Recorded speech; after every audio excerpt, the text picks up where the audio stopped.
What you know, Alibis. Welcome to another episode of Pretty Lies and Alibis. I'm Gigi. It is Wednesday, March 5th. Hope you guys are having a good day so far. We are going to jump right into episode 2 of the Hulu documentary, The Fall of Ruby Franke. Episode 2 is titled Distortion.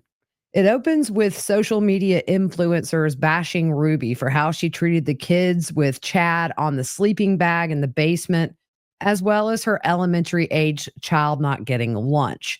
I looked this up. I kind of remembered when this was all over social media, but Ruby vlogged about her youngest daughter forgetting her lunches at home. Ruby refused to take the child her food and also said she hoped nobody shared their lunch with her to teach her a lesson. They're showing lots of negative comments from viewers. And Shari says over the next days and weeks, their views and numbers were declining, and the engagement that they did have was very negative. Chad said they were basically canceled. Their views tanked, and they lost 90% of their income. They show Ruby on the computer talking to someone, and Ruby says what has happened in our home over the last few weeks is a taste of the real world, and we're not filtering it from our kids, and they're seeing it. And they're like, wow. Chad remembers they got an expensive lawyer involved who suggested that Ruby make an apology video. Kevin said Ruby's response was, over my dead body. I'm not sorry. I'm saving my family, and we're going to show the world what real parenting looks like and what it's like to make impossibly tough decisions because you love your child. They show Ruby looking into the camera, and she says, buckle up, guys. I have something to share. She puts her face in her hands and looks at the camera again after a few seconds. Another video of Ruby, she says, I've just been pondering all the changes that have happened and asking myself what changes I want to make in my life. They show her looking away from the camera. It's almost like she's unsure how to start this whole video. She says they have no brand deals coming in, but they do have enough to keep going. Real-time Chad comes in and says there was a distinct switch in the kind of content that Ruby was filming. They show Ruby again on camera saying this is often what happens when things go awry. It brings us back to home base. I am a child of God. That's where I'm centered, and I've been brought back to base. Chad said Ruby went from being a fun mom to a serious religious teacher. Ruby says she decided to have more prayers to get through the day. The camera is propped up on the floor, and you see Ruby on her knees with her fingers locked together like she's praying. Another video shows her with her younger son, and she says, this is literally the way God intended our children to be raised up. What I'm seeing is you're upset with the outcome for being mischievous, and instead of being humble, you're being selfish, and I'd like to see you be humble. Real-time Chad said that 8 passengers' followers were furious, and they show comments. She didn't care about the followers at that point and really just wanted to move on to something else. But what she moved on to was pretty much her selling her soul to someone. They play a clip of Jodi talking about humility and choosing truth, which allows you to move around. Brandon Patrick, who came in the first episode that worked with Jodi for a year, said that Jodi was a businesswoman and she would prey on the weak. She knew how to hit on a pain point and turn that into profit. He explains in 2010 he had been shadowing Jodi for about a year, and by that time he knew something was off. She refused to pay him, and he said she seemed very angry towards men. They show Jodi on her set there, and she says, this man has shown his true colors to you, and you don't know if this man has changed. He didn't call. He didn't ask. Brandon said he watched couples get torn apart over and over, and he realized he just could not do this. His neighbors and friends were going to Jodi, but he knew what she was doing and how destructive it was. A year later, that's when Jodi opened up Connexions. They show some crowds gathering for Jodi's talks, and they interview attendees who are praising her and Connexions. Brandon said this helped Jodi work with more people at a time, which meant more money. Brandon says she was excellent at exploiting Mormon anxiety. And there was this community that she created, and they were all drinking her Kool-Aid. It was a church within a church, and Jodi was the prophet. Ruby's friend Paige said Jodi became a savior to a lot of people and said for her personally, Jodi became her God. And you look to her for forgiveness. Ruby had already been leaning towards jumping on Jodi's ship, but she needed help in getting Kevin on board. They go back to October 2019. In real time, Kevin said his first introduction to Jodi was a love versus lust workshop. Jodi is seen saying if a man says he doesn't lust, he's lying. Kevin noticed so many of the women in the room were on the edge of their chairs, hanging on every word. He told Ruby that this felt like a man-hater club and a cult. Paige said Kevin did say this is like a cult, and Paige said she laughed. She said they did put a lot of pressure on Kevin. They show a group photo with Ruby and Jodi and other attendees. Ruby says she's studying under Jodi and she's learning things that she's never learned anywhere else. Real-time Kevin says that Ruby liked it so much because it validated things that had been bugging her for a long time. Kevin says they were pretty lost, and Ruby thought Connexions was the roadmap to get them back. Ruby told Kevin she was concerned about their marriage and invited him to join a Connexions men's group. They show a virtual class. I counted 16 attendees on that one screen. Could have been more that we didn't see. But Jodi asked who wanted to get them started. A man said he would check in, and he started going down this list of stuff. This was a support group for addictions to everything. Kevin said most were addicted to pornography.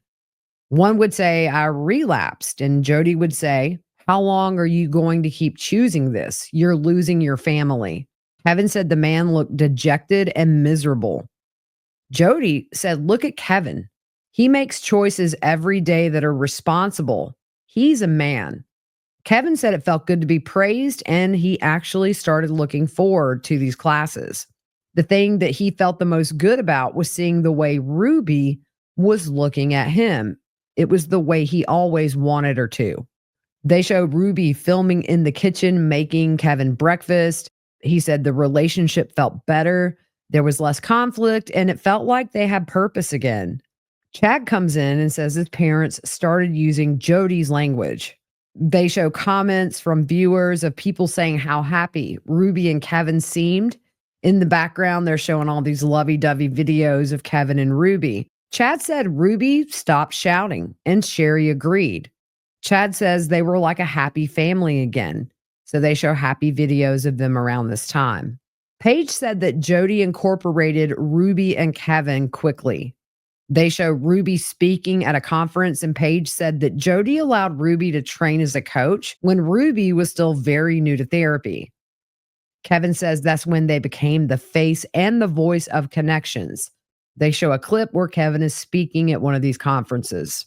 They introduce a couple, Teresa and Ruel Haymond. Teresa was Shari's teacher and also her friend. They saw Ruby and Kevin were with Connexions, and she recognized the two of them as having kids at the school she taught at.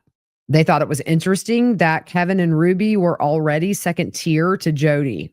She said that Ruby and Kevin shared a lot of very personal things in these group sessions and at these conferences.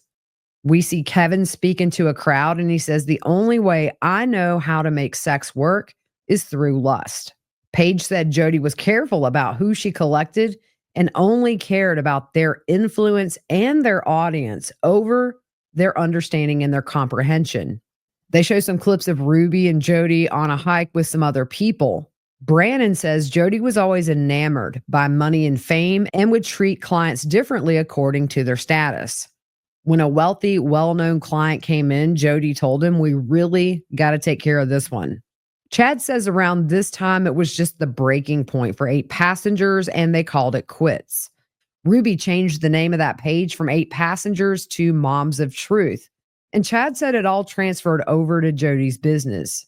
Sydney Condi said their entire neighborhood got an invite for a Moms of Truth Facebook group, and so she joined.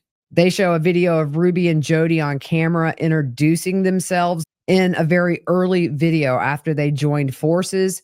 Ruby says, I'm Ruby Franke, Jodi's sidekick. But Jodi says, don't let this sidekick fool you. She's full of wisdom and knowledge.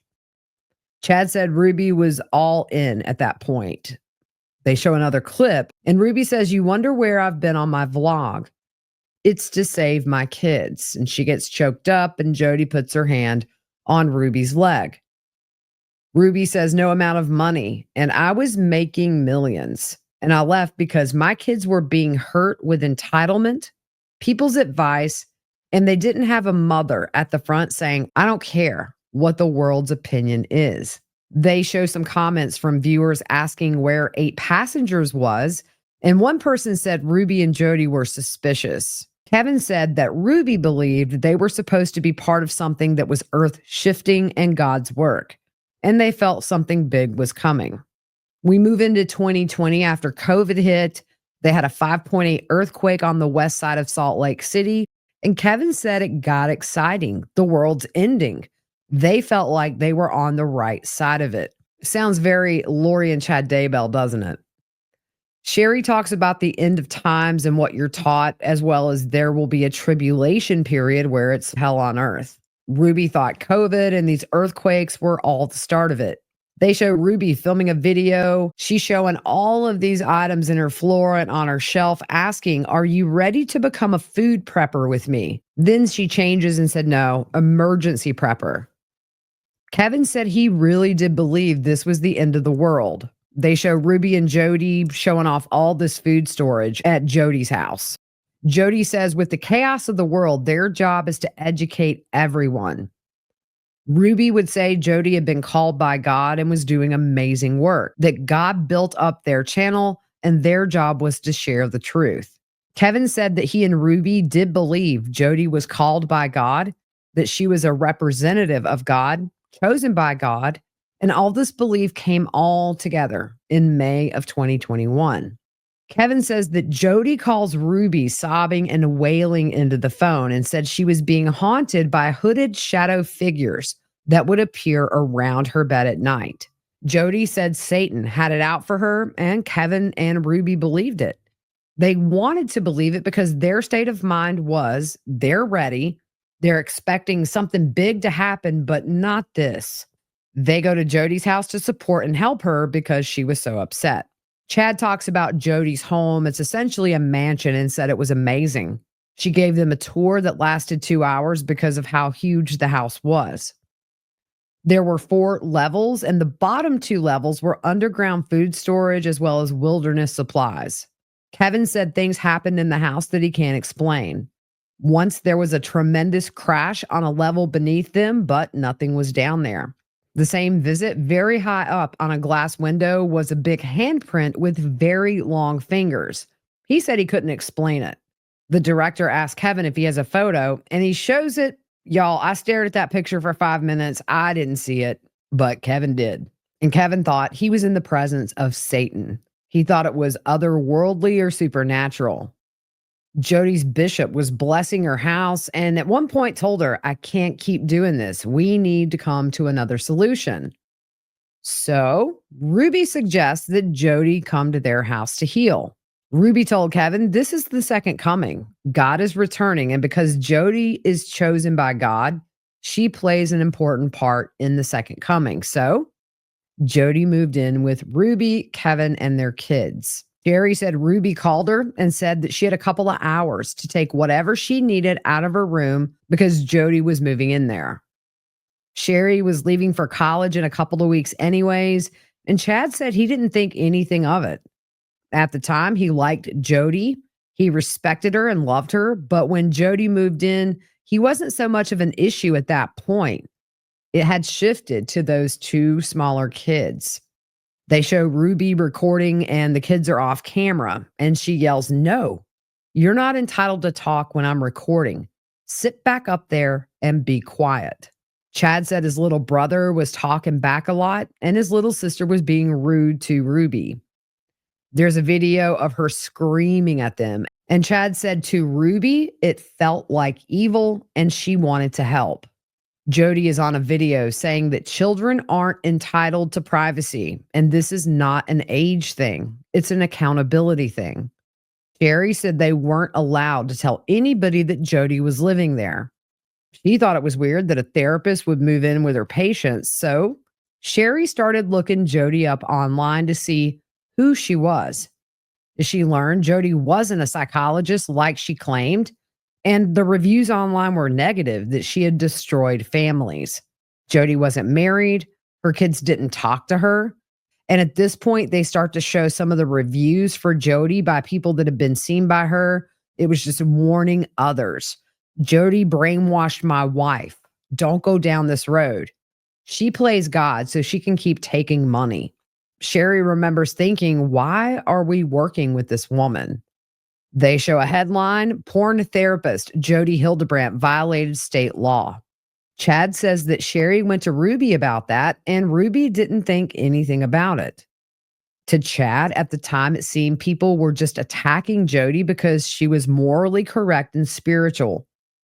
Kevin said Shari's radar was beeping from the first moment, and they shut it down quickly before Shari could really get into the details. Jodi did warn them, if you Google me, you're going to find this, and is from a former client, no big deal. They thought people were just doing anything to attack Jodi. But after Jodi came into the picture, weird things started happening in the house. And Kevin says that Jodi would go into these possessed trances. Y'all, they show Jodi sitting in the floor, and it's like she's in the throes of this demonic possession. She is grunting. It really kind of reminded me of how I was grunting when I was in labor, but apparently she got some little evil thing attached to her. Holding her breath and then making all these sounds, and Ruby gets on the floor with her. Kevin said Jodi would speak in other voices. She's mine. She knows. I own her. And then she would start hitting herself really hard in the chest. Ruby had her hand over Jodi's, and Kevin said Ruby believed it was meant to be, that her and Kevin were meant to help Jodi overcome this by casting the evil spirits out or exorcising them out. So Kevin would place his hands on Jodi's head and command the demons to depart. He would state every name of Jesus Christ he could think of. And he said those evil spirits were very reactive to that name. He said Jodi would thrash and hiss and wail and growl. It was like she was being physically hurt every time he said one of Jesus's names. And he said he absolutely believed it. And it stayed like that for weeks. Y'all, I'd have been like, get out, get your stuff, go, quit grunting and hissing in my house. But I'm not Ruby. He said his blessings and his prayers did nothing. Then they would excuse Kevin out of the room so that Ruby and Jodi could keep going. Ruby started going upstairs to check on Jodi at night when, according to Jodi, that's when the possessions were the worst. One day, Ruby said she would just stay upstairs with her. She needs a friend, and maybe if I'm with her, these things will leave her alone. So from then on, Ruby slept in the bed with Jodi. Kevin was still going to virtual men's group every week, but it was different. Jodi is heard on the meet saying, you don't understand where the deception is and your lust is. And he said Jodi started calling him out. She tells Kevin, you're acting entitled. And a friend of theirs says Kevin was being called out and basically the bad guy in just about everything. They show a meeting with Ruby, Kevin, and Jodi. And Jodi tells Kevin, you get to decide where you stand for the rest of your life. Are you going to stand with truth? Shari's teacher said they got to the point to where they were just listening in these meetings and not participating. She told Shari that she had seen her folks on the meet, and Shari was like, yep, I know. Did you know Jodi's living in my bedroom and they're filming some of the stuff from my house and my bedroom? Well, that bothered Shari's teacher and her husband so much that they just checked out completely with Connexions. December of 2021, the director shows Chad a video of Christmas when Jodi was there. Jodi has a karaoke mic and she's singing a religious song. Chad says that Ruby and Jodi were best friends and he thought it was a fun Christmas. But it's also the Christmas that his two younger siblings did not get any gifts. Ruby is on camera saying the two kids were showing long patterns of selfishness. She was hoping to keep them home from school, wiping the floorboards and hoping that would bring pain, but it wasn't painful for them because They're so numb. And we told them this year they're not going to be visited by Santa. They show comments where people are saying Ruby is broken, no empathy, and they talk about how they wish they could help the kids in some way. Ruby's neighbor, Sydney, says her daughter is the same age as Ruby's youngest. And so her kid picked out a Christmas gift for Ruby's kid. They took the present to the house and Ruby answered the door. She asked Ruby if she could give that present to her daughter, and Ruby took the gift and shut the door. When Sydney's child asked Ruby's youngest if she got the gift, the youngest kid's face was just sad and said her mom made her throw it away. They show videos from Christmas morning. You see the older kids opening gifts. And Sydney said they watched their older siblings open presents. It was heartbreaking. And stuff like that stays with you forever. At this point, Shari is in college, but was home visiting. She said this visit, it was obvious something was off. It was like a physical heaviness in the house. She had to sleep with one of her sisters because Jodi was still in her room. At one point, Shari went into her room, which was occupied by Jodi, and there were candles and massage oils everywhere, and it felt dark. And she kind of figured something was going on. The director asked Shari if Ruby and Jodi were lovers, and she thinks they were. I'm sitting here thinking Ruby probably said, "Let's massage that demon out of you, girl."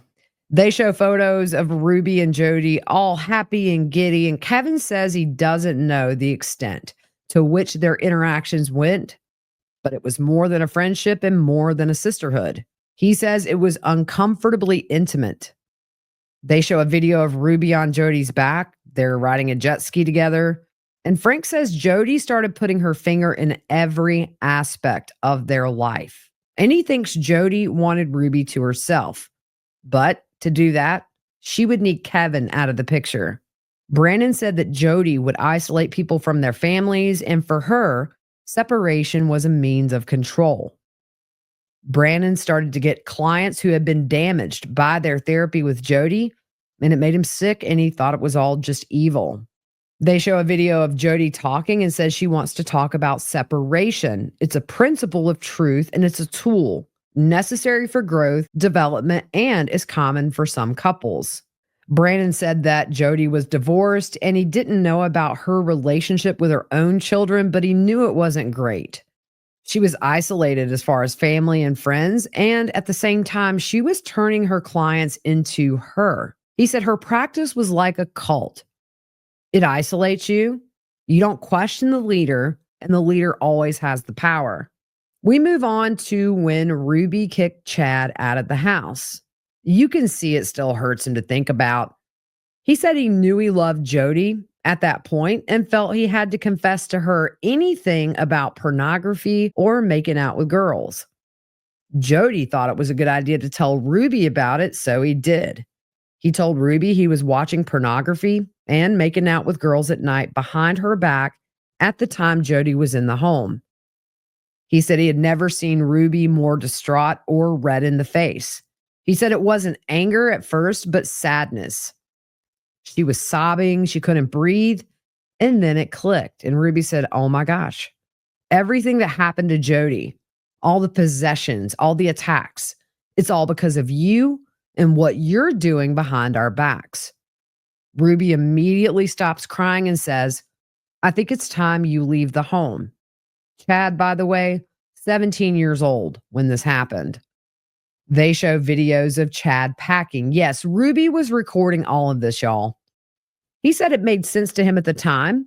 He thought he was messing with the spirit in the house, but he thinks it was the perfect chance for Ruby and Jodi to kick both him and his dad out.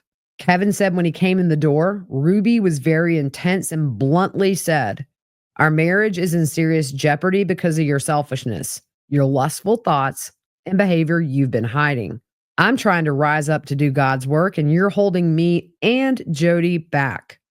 I want you to leave the house immediately and have no contact with me or the kids." Kevin was like, "Okay." He had the kids come in one by one and sat them down and told them that he's going away for a while to work on himself so that he can come back to the family and be the dad they deserve. He said the kids were emotional And the look in one of his kids' eyes, he can't get rid of. It was a pleading. And he chokes up on camera, recalling that. Ruby was watching all of it. As Kevin was holding his youngest who was crying, Ruby was taking photos on her phone and she had a smirk on her face. Kevin said, I don't know what she was thinking, but it looked like this is such good content. And they show these photos. He said he wishes there was a way to go back in time and just stop the madness. Shari says she gets a call from her dad and he says, Mom asked me to leave the house and I'm going to ask you don't talk to me or Chad. Shari thought it was crazy. She responded that she was confused and wished him the best, but she was worried about the kids that would be left at home. She got a text from her mom where Ruby said, You've shown you don't want to be a part of this family. You're causing chaos for everyone and you're reaching out to your dad when we've asked you not to. You're crossing a line. She gets another call where she's told, You're off the car insurance, get your own. Your health insurance is going to be terminated by the end of the year. So Shari drives home from school and she felt very nervous doing that. She asked her teacher, Teresa, to come with her.